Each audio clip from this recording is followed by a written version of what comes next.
جو ولگیرٹی ان پروگرامز میں نظر آتی ہے، میرا خیال ہے ہم میں سے کوئی بھی فیملیوں میں وہ پروگرام یا فیملیز میں وہ پروگرام نہیں دیکھ سکتے.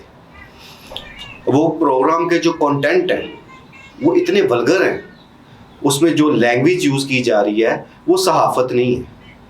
معذرت کے ساتھ کہ جو یوٹیوبرز اپنے آپ کو صحافی کہلاتے ہیں وہ صحافت نہیں کر رہے. صحافت ایک مقدس پیشہ ہے، بڑا باعزت پیشہ ہے، اور اللہ پاک نے ہمیں اس شعبے میں جو مقام دیا ہے، جو رتبہ دیا ہے، وہ بہت کم شعبوں میں ملتا ہے. جو لوگ اپنے ذاتی چینلز بنا کے یوٹیوب پہ پروگرامز کر رہے ہیں جنہیں وہ اسٹنگ آپریشن کا نام دیتے ہیں، اگر ان سے پوچھا جائے کہ جو اسٹنگ آپریشن وہ کر رہے ہیں اس کے معنی کیا ہیں تو شاید ان کو وہ بھی نہ پتا ہو. ایک بڑا دلچسپ میں نے ایک پروگرام دیکھا، اس پروگرام میں ایک اینکر، مجھے اس کا نام اب یاد نہیں ہے، سوری اینکر نہیں، وہ یوٹیوبر، میں تو اینکر بھی نہیں کہوں گا کیونکہ ہمارے فیلڈ میں بڑے بڑے نامور اینکر بیٹھے ہوئے ہیں، تو اگر ان یوٹیوبرز کو بھی میں اینکر کہنے لگ جاؤں تو پھر وہ جو باقاعدہ اینکر ہیں ان میں اور ان میں کیا فرق رہے گا. ٹھیک ہے. تو وہ یوٹیوبر جو ان سا لڑکا بچہ ایک پروگرام کر رہا ہے، اور اس کے موسٹلی پروگرام جو ان سے ہوتے ہیں وہ جسم فروش خواتین کے حوالے سے ہوتے ہیں، فقیروں کے حوالے سے ہوں گے، خواجہ سراؤں کے بارے میں ہوں گے، اور وہ بڑی بدتمیزی بھی کرتا ہے، مائک لے کے ان کے پیچھے بھی دوڑ رہا ہے. یہ جرنلزم نہیں ہے جس طرح کی وہ حرکتیں کر رہا ہے. تو وہاں پہ ایک شخص اس سے سوال پوچھتا ہے کہ آپ کا کس ادارے سے تعلق ہے، اپنا تعارف تو کرائیں. تو وہ آگے سے ایک لفظ بولتا ہے، میں DGPR سے رجسٹرڈ صحافی ہوں. تو وہ بڑا ایک فکرہ میرے لیے بھی حیرانی کا باعث تھا کہ DGPR سے رجسٹرڈ صحافی کون سا ہوتا ہے. اگر اس بچے سے یہ پوچھا جائے کہ وہ DGPR کا مطلب کیا ہے، یہ کس چیز کا مخفف ہے، تو اس کو اس DGPR کے معنی کا بھی نہیں پتہ ہونا. تو یہ تو عالم ہو گیا ہے. اور یہ خوفناک عمل جون سا ہے، جو پروفیشنل لوگ ہیں، جو پروفیشنل جرنلسٹ ہیں، یہ ان کے لیے بھی بدنامی کا باعث بن رہا ہے. کیونکہ اکثر دیکھا جا رہا ہے کہ یوٹیوبرز کو مار پڑ رہی ہے. ابھی یہ آپ ایک مقدمے کا ذکر ابھی کر رہے تھے، اس میں بھی خواجہ سراؤں پہ کے ساتھ ان کا جو جھگڑا ہوتا ہے، ایک خواجہ سرا ہی اس میں جون سا مدعی بنا ہوا ہے. تو یہ ایک کوئی عزت والی بات نہیں ہے. اب وہ کہا کیا جائے گا جی، وہ کہلاتے ہی ہیں جی ہم صحافی ہیں، اور کہا یہ جاتا ہے جی صحافیوں میں مقدمہ ہو گیا.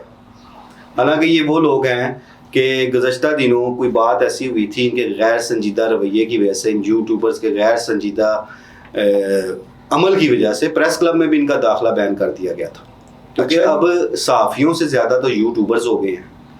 تو میں ان کی حوصلہ شکنی نہیں کر رہا، لیکن کم از کم یہ التجا ضرور کروں گا، معذرت کے ساتھ، میری بات کا وہ برا اگر نہ محسوس کریں تو انہیں کم از کم جرنلزم کی کوئی تھوڑی سی سوجھ بوجھ ضرور لینی چاہیے. انہیں کسی مستند استاد سے ٹریننگ ضرور لینی چاہیے، انہیں سیکھنا چاہیے. وہ کریں، ان کا حق ہے، ہم کسی کو روک نہیں سکتے. ہر بندے کا حق ہے کہ وہ کام کرے، وہ اچھا کرے، معاشرے میں ہونے والی برائیوں کی نشاندہی کریں، ایک صحافی کا کام ہے.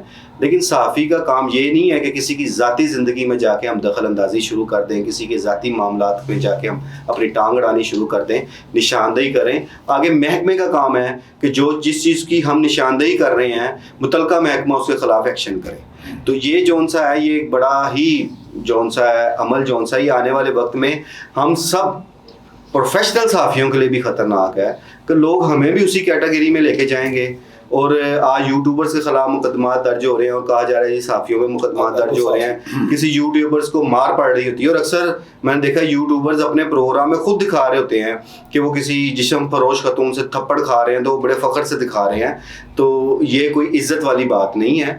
انہیں ذرا ہوش کے ناخن بھی لینے چاہیے، اور کم از کم میں یہی کہوں گا کہ اپنی اصلاح کریں. اور وہ بھی فیملیز والے ہیں، انہیں یہ دیکھنا چاہیے کہ ان کے جو پیچھے فیملیز ہیں، کیا وہ یہ اپنے پروگرام اپنی فیملیز کو دکھاتے ہیں؟ گھر جا کے اپنی ماں بہن کو بھی کہیں گے کہ میرا یہ پروگرام دیکھیں، میں بہت بڑا کارنامہ کر کے آیا ہوں. کہ جو لفظ وہ یوز کر رہے ہوتے ہیں اور جو ان کی جو ایک تھم نیل جسے ہم کہتے ہیں بناتے ہیں، اس میں جو ورڈز یوز کرتے ہیں انتہائی غیر اخلاقی جو ان سے الفاظ کا استعمال کیا جاتا ہے. تو میں تو اس کی مذمت کرتا ہوں. بھلے اس چیز کا برا منایا جائے اور لوگ برا بھی محسوس کریں، لیکن یہ ایک حقیقت ہے. خرم بھائی، اب میرے ناظرین کو نا اکثر لوگ جو ہے نا، مجھے نیچے آپ نے بھی پڑھا ہوگا کمنٹ باکس میں لوگ یہ لکھتے ہیں کہ آپ کا خرم بھائی کے ساتھ اتنا زیادہ تعلق ہے، آپ نے زندگی کے اندر بڑے زیادہ فیصلے جو ہے کیے ہیں، اور کئی آپ نے ایسے کام یعنی محاذ اخبار جب ہم نے کیا ہے تو خرم بھائی نے آپ کو کھایا تو آپ نے جیسے انہوں نے کہتے گئے ویسے آپ کرتے گئے. تو اس کی کیا وجہ خرم پاشا جو ہے یہ کیوں آپ کو اتنا لاڈلا, اتنا پیارا اور اتنا عزیز ہے؟ آپ جو ناظرین کو نا ایک واقعہ میرے کہنے پہ وہ سنا دیں کہ جس وقت میرا کوئی پرسان حال نہیں تھا اور جس ٹائم پہ جو ہے نا میں کسی کو اگر فون کرتا تھا نا تو اگلے دن ادارے جو ہے نا اس کو اٹھا لیتے تھے اور اس کی انٹیروگیشن سٹارٹ ہو جاتی تھی کہ فلاں نمبر سے تمہیں کال آئی ہے, اس کا حساب کتاب دو. اس ٹائم پہ میرا آپ کے ساتھ وہ میں آپ کو سمجھ گیا نا وہ جب آپ نے اخبار میں وہ جو خبر وہ ساری تھی جو معاملہ میرا کیس بنا تھا, تو وہ ذرا میرے ناظرین کو آپ بتا دیں کہ وہ کیا ٹائم تھا. اور میں نے وہ مستنصر حسین تارڑ کا غالباً وہ ان کا پروگرام دیکھا تھا, تو اس کے بعد میں نے آپ کو کال کی. تو آگے کیا ہوا ذرا میرے ناظرین کو بتائیں تاکہ ان کو پتہ لگے میرا آپ کا تعلق کیا ہے. وہ تعلقات تو جو خیر وہ آپ بہتر بتا سکتے ہیں, لیکن جو آج تک میں سمجھ سکا ہوں اور آپ کے اپنے الفاظ بھی ہیں, اور خوشی اس بات کی ہوتی ہے کہ میں موجود نہیں بھی ہوں, تو اگر آپ میری غیر موجودگی میں بھی کچھ دوستوں کے ساتھ بیٹھے ہیں, آپ کے میرے بہت سارے مشترکہ دوست ہیں, وہ یہ چیز بتاتے ہیں کہ یار شاہد بھائی نے کبھی آپ کی غیر موجودگی میں بھی آپ کا نام نہیں لیا, وہ یہی کہتے ہیں خرم بھائی. منہ پہ تو نہیں, پیچھے سے بھی ہمیشہ عزت سے بلائیں گے. یہ آپ کی مہربانی, آپ کا پیار ہے. اور اس میں ایک سب سے بڑی میں چیز سمجھتا ہوں کہ ہمارا ایک اعتماد کا رشتہ ہے, بے لوث رشتہ ہے, بغیر کسی غرض مفاد کا رشتہ ہے, جو اب تک اتنے سال سے چلتا آ رہا ہے.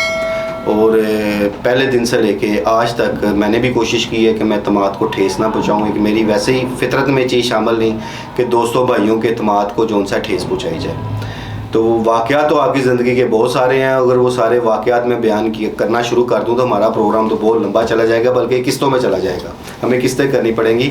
بہرحال ناظرین کے ساتھ ایک واقعہ شیئر کرتا ہوں. شاہد بھائی کے لائف کے اپس ڈاؤن میں نے بہت قریب سے دیکھے ہیں, اور وہ جو اپس ڈاؤن تھے واقعی بڑی آزمائش کے دن تھے, اور جسے کہتے ہیں نا سایہ بھی ساتھ چھوڑ دینا, وہ دن بھی میں نے آپ کے دیکھے ہیں.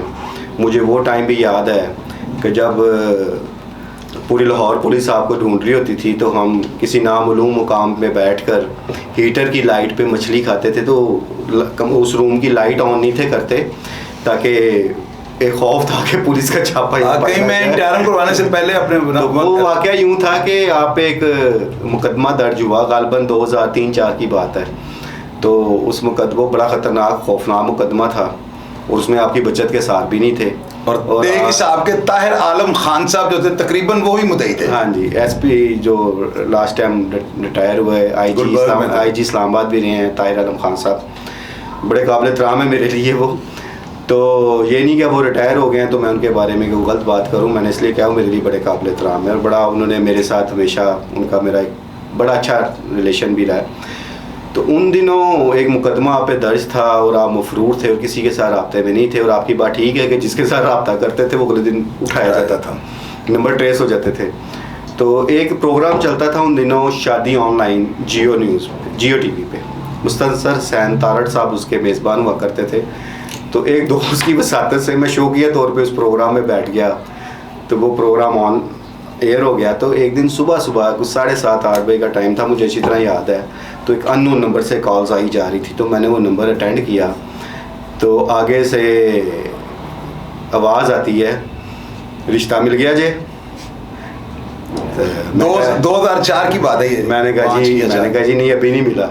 کہتے نہیں تسی بڑے رشتے لبن رہے ہو جیو تے جا کے. تو میں نے آواز پہچانی تو وہ شاہد بھائی تھے. تو میں کہا پائن تسی, یہ آگے سے ہنسنا شروع ہو گیا. تو میں ایک دم بیڈ سے اٹھ کے بیٹھ گیا. تو میں نے کہا جی شادی نو چھڈو, تسی ہے کتنے ہو, وہ دسو من. یہ خیر حال وال پوچھا تو انہوں نے مجھے کہا کہ چلے میں آپ کو بتاؤں گا, شام کو میرے پاس آنا. پھر ایک نامعلوم جگہ پہ انہوں نے مجھے بلایا, اور مجھے بڑی خوشی ہوئی کہ اس دور میں میرے پر ٹرسٹ کر رہے ہیں کہ جب کوئی بھی ان کے ارد گرد نہیں ہے اور پولیس خوفناک طریقے سے ان کے پیچھے لگی ہے کسی طریقے سے شاہی چودھری کو اریسٹ کرنا ہے. تو وہاں میں گیا تو انہوں نے وہ جو ان پہ مقدمہ درج ہوا تھا, چونکہ مقدمہ جھوٹا تھا, لیکن جھوٹے مقدمات میں پاکستان کے قوانین ایسے ہیں کہ اس میں سے بھی نکلنے کے لیے آپ کو اپنی بے گناہی ثابت کرنے کے لیے بھی ایک لمبی جنگ لڑنی پڑتی ہے. تو وہ جس کمرے میں گئے تو وہ کمرہ کاغذات سے مختلف چیزوں سے بھرا ہوا تھا اور پورا ایک میلہ سا سجا ہوا تھا زمین پہ. تو میں نے کہا یہ بھائی جان جی کیا آپ نے سارا اکٹھا کیا ہے؟ تو انہوں نے مجھے بتایا یہ میری بے گناہی کے ثبوت ہیں. تو انہوں نے مجھے وہ چیزیں دکھانی شروع کی. تو اس میں انہوں نے کہا میں آپ کو ایک ویڈیو دکھاتا ہوں, کچھ آڈیو سناتا ہوں. اس دور میں ہمارا میڈیا اتنا فاسٹ نہیں تھا. اب تو ہر بندہ خفیہ ویڈیو بھی بنا لیتا ہے, ریکارڈنگ بھی کر لیتا ہے. تب یہ ہر کسی کے بس کا کام نہیں تھا ہوتا, اس کے لیے بڑے پاپڑ جھیلنے پڑتے تھے. وہ شاہد بھائی نے مجھے ایک ویڈیو دکھائی, تو اس میں پولیس آفیسر جو ان سے ہیں وہ ان پہ جھوٹا مقدمہ درج ہوا تھا اس کی ساری بیک گراؤنڈ بتا رہے تھے, اور ان کی بے گناہی کا اقرار کر رہے تھے, اور یہ کہہ رہے تھے ہم مجبور تھے, ہم پر اعلیٰ پولیس افسران کا دباؤ تھا.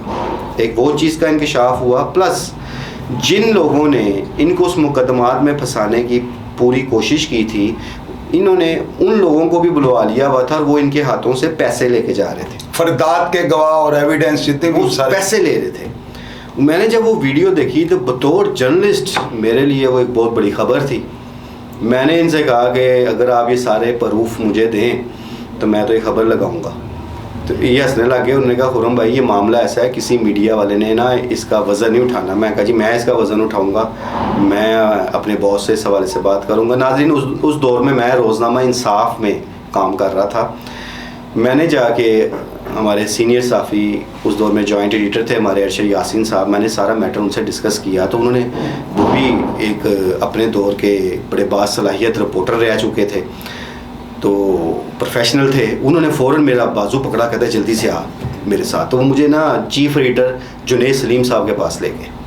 انہوں نے جا کے جنید سلیم صاحب سے ساری چیزیں ڈسکس کی. میں نے سب پروف دکھائے. تو جنید سلیم صاحب نے کہا یار خبر تو بہت بڑی ہے, اور جنید صاحب نے اس پہ بہت زیادہ انٹرسٹ لیا اس میں سارے معاملات میں. ایون میں شارٹ کرتا ہوں اس چیز کو کہ جنید سلیم صاحب نے ایک لیگل ٹیم اپنی روزنامہ انصاف کی بلائی, وہ سارے پروف ان کو دکھائے, اور ان سے مشورہ کیا کہ اگر یہ خبر ہم لگاتے ہیں تو اس کے ایفیکٹ ہم پر کیا ہوں گے.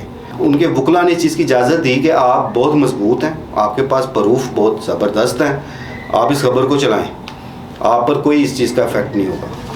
تو وہ ناظرین وہ اس طرح وہ ایک آغاز ہوا شاہد بھائی کے اس بے گناہی کے سفر کا, کہ جس کو ہم نے روزنامہ انصاف میں وہ خبر لگائی. اور مجھے اچھی طرح یاد ہے کہ جنید سلیم صاحب بذات خود نیوز روم میں بار بار آتے تھے, آ کے اس خبر کی سرخیاں, پٹیاں, اس کی سائڈ سٹوریز, اس کی لے آؤٹ خود چیک کرتے تھے, کہ ان کا اتنا انٹرسٹ ہوا کہ یار ایک سٹوری بہت بڑی ہے. ہم نے وہ خبر بریک کی. وہ خبر بریک ہونے سے محکمہ پولیس میں ایک ہلچل مچ گئی, اور بہت زیادہ اس دور میں مجھ پہ بھی دباؤ آیا, جنید سلیم صاحب پہ بھی دباؤ آیا. سفارشوں کا ایک جال جو ان سا تھا وہ ہمارے گرد بچھ گیا, اور ایک دم آج یہ بھی انکشاف کروں کہ میں بھی زیر تاب آ گیا کہ کچھ پولیس افسران میرے پیچھے لگ کے انہوں نے کہا شاہد چودھری کا اس کو پتہ ہے یہ پکڑوائے گا. اور اس سلسلے میں مجھے ٹریپ کرنے کی بھی کوشش کی, مجھے آفرز بھی آئیں, ایون کہ مجھے دھمکیاں بھی دی گئیں. اور ایک بار مجھے پکڑنے کے لیے روزنامہ انصاف کے دفتر کے باہر سادہ کپڑوں میں ملبوس پولیس ٹیم بھی پہنچ گئی تھی. تو میرے ایک مہربان نے مجھے فون کیا کہ آفس سے باہر نہیں نکلنا. تو میں آفس کی چھت پر گیا, جیل روڈ میں ہمارا آفس ہوتا تھا. میں نے دیکھا جو میرا ہمدرد پولیس آفیسر تھا وہ موبائل پہ میرے ساتھ تھا, اس نے مجھے گاڑی کی نشاندہی کی. میں نے کہا جی بالکل کھڑی ہیں, دونوں کارنرز پہ گاڑیاں کھڑی, میں چھت سے دیکھ رہا تھا. تو اس دن میں اپنے روزنامہ انصاف کے دفتر سے میرے ساتھ رحیل سید میرا پیارا بھائی ہے, عمران ملک, دونوں آج کل دنیا ٹی وی میں وہ گواہ ہیں کہ میں دفتر کے ساتھ دیوار پھلانگ کے میں پلی سائڈ سے 2 گھر کراس کر کے تو میں ان کے ساتھ موٹر بائک پہ بیٹھ کے میں وہاں سے نکل گیا تھا. یعنی پولیس نے مجھے بھی پکڑنے کی کوشش کی تھی کہ کسی طریقے سے خرم پاشا کے ذریعے شاہد چودھری تک پہنچا جائے. آج میں آپ کو ایک چیز بتاتا ہوں بڑی ضروری ہے یہاں پہ, خرم بھائی کے شاید اس وقت یہ ذہن میں نہیں آ رہا.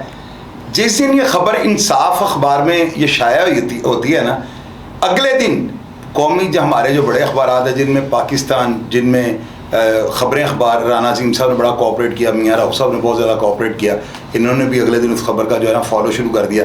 ناظرین آپ یقین کریں کہ ڈیلی ٹائمز میں نا یہ خبر, وہ غالباً طارق صاحب کو تھے, ان کو بھی میں نے سارے پروف دیے تھے, اور انہوں نے فرنٹ پیج کے اوپر نا انصاف اخبار چھوٹے اخبار میں یعنی لگنے والی خبر نے جو ہے نا اگلے دن یعنی کہ ڈیلی ٹائمز نے کیا خبر لگائی تھی, suspected drug trafficker catches the police on tape. یہ فرنٹ پیج پہ خبر لگی ہوئی تھی.